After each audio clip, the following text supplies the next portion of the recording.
What's up, Bundy fans? Okay, another quick hint. I see I've got a whole lot of cool ideas I just want to do, like just common sense, everyday practical stuff. So here's another handy hint. How to change a spare tire. So, very quickly, what happens when you need to change a spare tire, how it works, what's the secret. I've been changing tires my whole life, so let's just go through it. Okay, step one, when you get a flat tire, especially if you're on the side of the road, on the highway, if there are cars passing, the first thing you got to do when you pull over and you have your hazards on, is you got to get a triangle, 5 meters behind your car. You got to set up a triangle. Why? Because this tells people that, listen, watch out for my car on the side of the road. Okay, 5 meters. Just because I see there's a lot of people that don't quite know what's up. Alright, if we have a quick look at jacks, I have 2 common jacks here. I'm not going into terminology again, just because offhand I can't remember the names offhand. However, your simple average, everybody knows how a jack should work. Alright, very important. The jack needs a good base to sit on. So you'll see that there's a little piece over here, the legs of the jack. Yeah, if you can't set it on grass, it will be better to find a brick or stones or something solid to set your jack on. That's always better. Often you put it on the grass as you put the weight on, so the jack will sink into the ground. We don't want that. So this is for my larder. We travel lots off-road, so I have purpose-built jack plates. Also, I'm going to save up to get a high-lift jack, so this is not actually the ideal jack for my car. Alright, and just because I said it's not ideal, it's not high enough, I have my own spaces. So most cars will have a place to jack, where you can sit the jack under. A lot of modern cars have a rail, and the jack has got a little lip and it sits on the rail. My car has these jack points. Okay, another thing, before we jack up our car, the most important, car gear in neutral, handbrake up,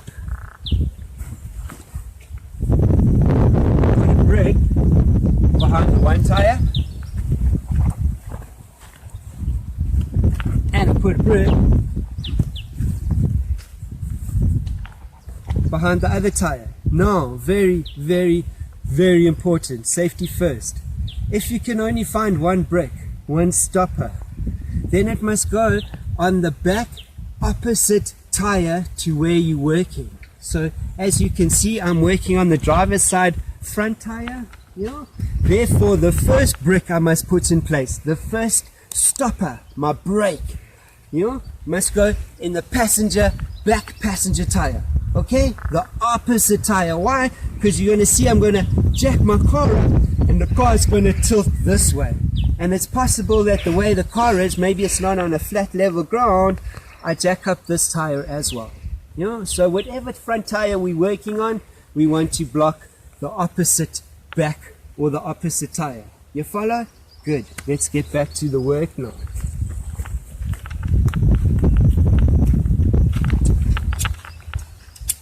Okay. If you own a car, you should all know how a jack works. I'm not here to explain to you. And if you don't, it's quite simple. Yeah. Get it into place.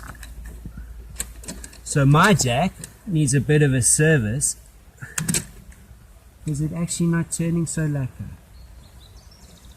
Okay. So it's important. Get your jack in place. Must be on level ground. Yeah. Okay, now before I start to lift the car, something else that's very important. With all the weight on the tire, the first thing we need to do, or the third thing you need to do, is undo the nuts. Okay, so I must be honest, I cheated a bit. I've already undone them.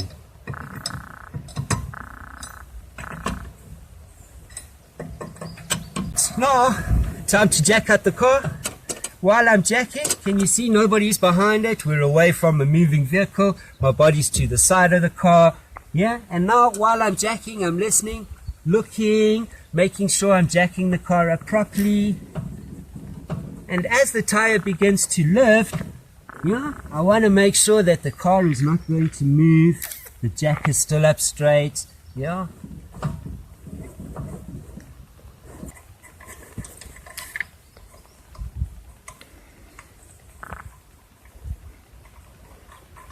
So why did we loosen the nuts in the beginning? So that we can get it off once the tire's up, because you'll see the tire moves quite freely.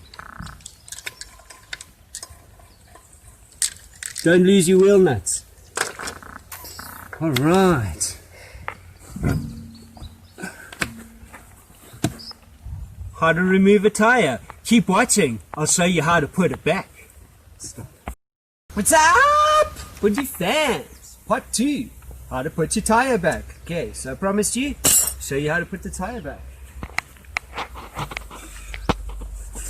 Alright. For most of us, we're not strong to pick up a tire. So this is something I learned as a little person. Yeah, because I spent my life having to change 4x4 tires. So we have a lot of paper thorns here, so that's why I've got my mat. But pretty basic. We line the tire up. But now we don't have the power to lift a tire. So I know you're going to get dirty. You're going to get dirty changing a tire. It's okay. But the best way to change a tire is to rest the tire on your legs. You know? Why? Because I can hold the whole tire up. No hands, Mom. So what you do, you want to line up the holes with the studs. Yeah. Okay, line it up. Get comfortable. And hold the tire with my legs. Woohoo! Wedge my legs in. I do the top one. Oh, now I'm safe. Do the bottom one. You guys get that? Oh, yeah. Put a tire on your legs. Cool. Okay, you do know on a tire iron, there's different sizes. Mine is a 19. Some are more. Yeah, so we're not going to tighten the tire. We're just going to get them all on till it stops. As you can see, the tire rolls. Right. Now what we're going to do, make sure nothing is under the car. Yeah, and we're going to lower it down. Again, standing away from your vehicle so that if something had to happen, it doesn't land on you.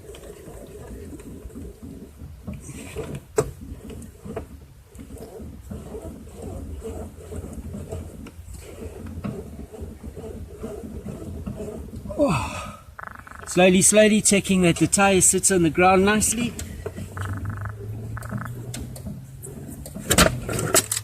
Oh. There's something up here.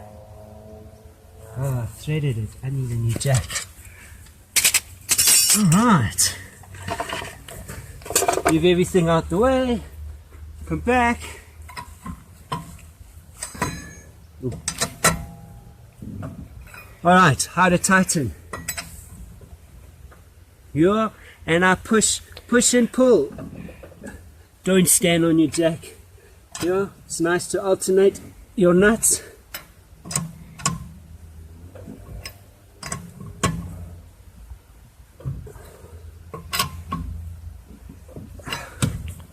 And my wheels right as rain. Bundy Bears, that's it. How to change a tire, how to put it on. Check you out later. Oh, and don't forget to take a brakes from behind the tire. Bears out.